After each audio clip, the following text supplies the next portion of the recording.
Butcher Day here on the farm of Free Warden. Hello, lovely people. We got 11 roosters here that we're culling from the flock. We're gonna leave 5 with our hens for laying and fertilizing and hatching eggs.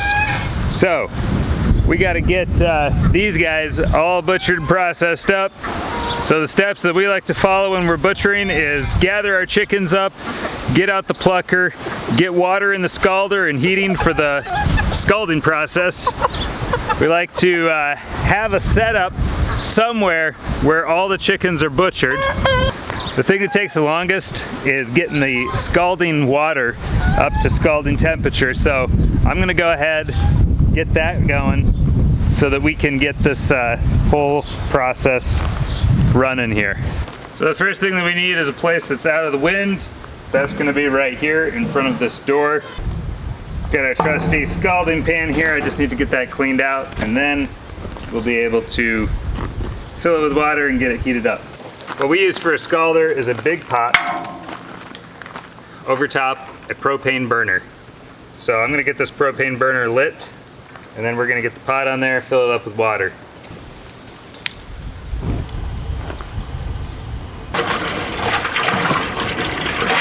Now when we're scalding, we like to heat the water up to 160 degrees.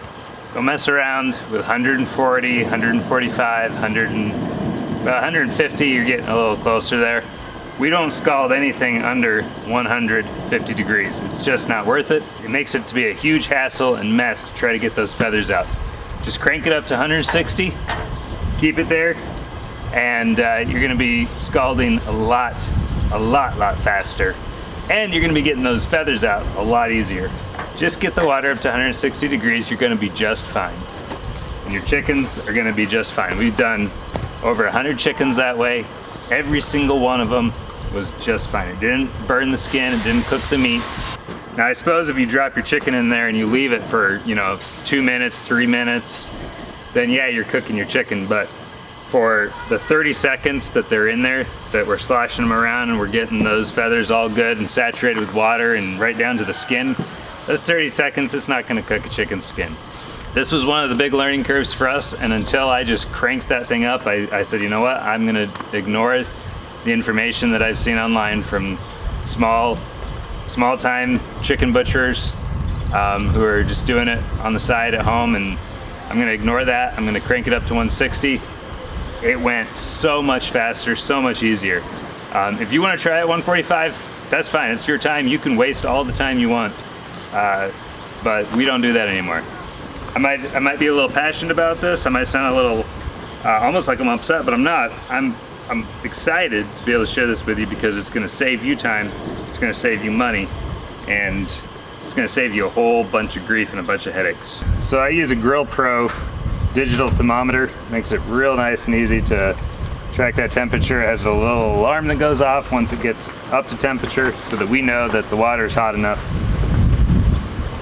And then we can kind of just set it and forget it. All we got to do is mess around with the propane burner, turning it up or down a little bit to keep that temperature right around 160.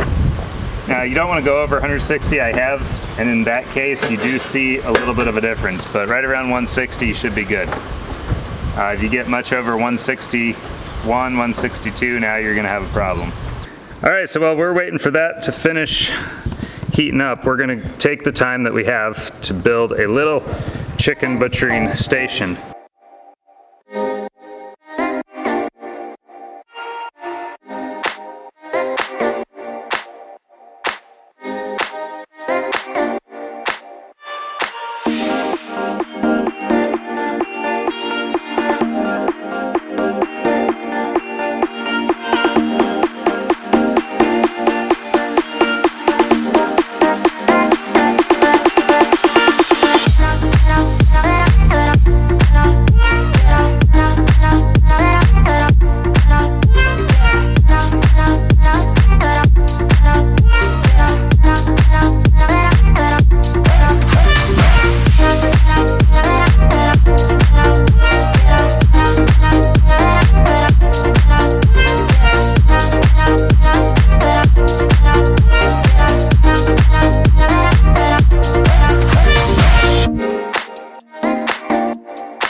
getting a really good scald on a chicken. You don't just toss it in there and leave it, all right?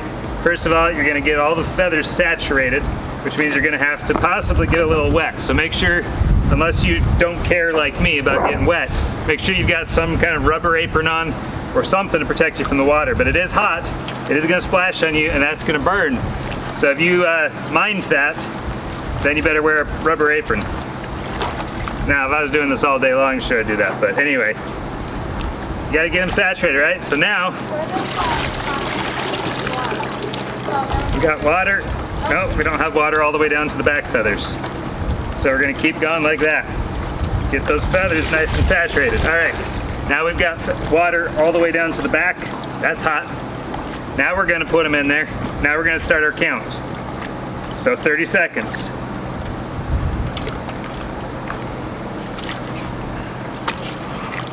And we're gonna agitate them still with the stick, but this isn't gonna do a good enough job all by itself until we get those feathers really saturated in there. So he's gonna stay under there submerged. I'm gonna keep him under there with the stick and keep kind of moving him around.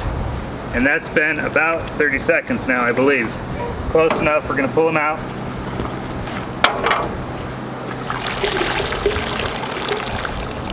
We're gonna take him over here to the plucker. All right, now you can tell that they're done, by the way, because the skin on the feet are gonna start to peel off. Now, if you didn't dunk the feet and you're not gonna use the feet or anything, you can tell by pulling a wing feather. Just one feather should pull out with almost no resistance, like nearly zero. You can also pull a tail feather. They're gonna be a little tougher, but they're pulling right out. So, you know, all of them are coming right out, just like that, just like that. Bada bing, bada bang, bada bah.